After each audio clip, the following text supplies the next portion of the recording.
Yang terhormat Bapak Direktur Utama PT Himikom Jaya beserta para petinggi perusahaan. Assalamualaikum warahmatullahi wabarakatuh. Selamat pagi, salam sejahtera bagi kita semua. Puji dan syukur, mari sama-sama kita panjatkan kehadiran Tuhan Yang Maha Esa, karena atas karunia-Nya kita diberikan kesehatan dan kenikmatan. Senang sekali di pagi hari ini kita bisa berkumpul dengan berbahagia, dengan semangat di perusahaan kita tercinta ini. Saya pada kesempatan kali ini selaku Public Relation Officer ingin menyampaikan suatu hal penting mengenai pentingnya peran PR dalam menghadapi era bisnis online offline di Indonesia.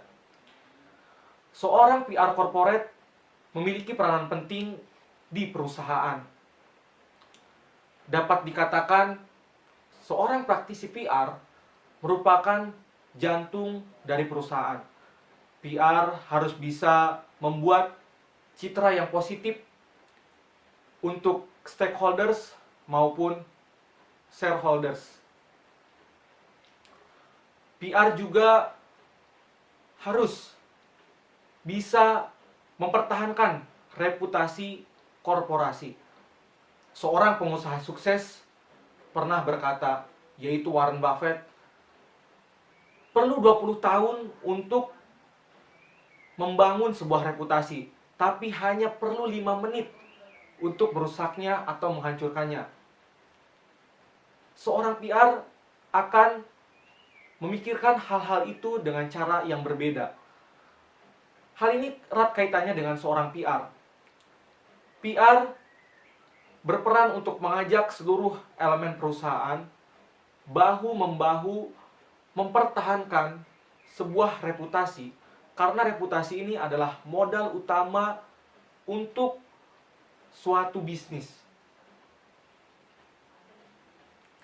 Saat ini kita telah memasuki di era digitalisasi, di mana perkembangan bisnis akan semakin pesat.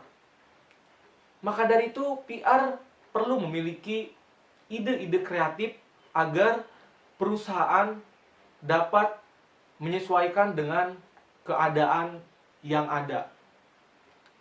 Diperlukannya peran vital PR dalam strategi komunikasi, bagaimana PR bisa tetap mempertahankan citra positif perusahaan agar profit perusahaan ini tetap stabil.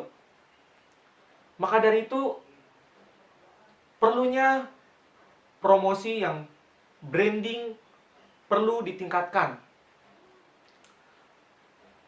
PR harus mampu menyampaikan informasi dengan efektif produk yang perusahaan kami tawarkan dan juga program-program yang akan dijalankan. Jadi, PR merupakan fungsi manajemen yang membangun dan mempertahankan hubungan baik antara perusahaan dan juga publik. Tentunya, majunya sebuah perusahaan tidak terlepas dari kinerja seorang PR yang selalu dipercaya untuk menjadi jembatan antara perusahaan dengan masyarakat. Namun, PR juga perlu bantuan dan adanya peran aktif dari elemen perusahaan, dari para stakeholders perusahaan. Dengan menuju era online offline di Indonesia, bisnis yang sudah masuk kepada era online offline Indonesia, saya mengajak kepada seluruh elemen perusahaan untuk bahu-membahu bangkit bersama dalam memajukan perusahaan kita tercinta ini. Percayalah sebuah proses, karena proses tidak akan mengkhianati hasil. Wassalamualaikum warahmatullahi wabarakatuh.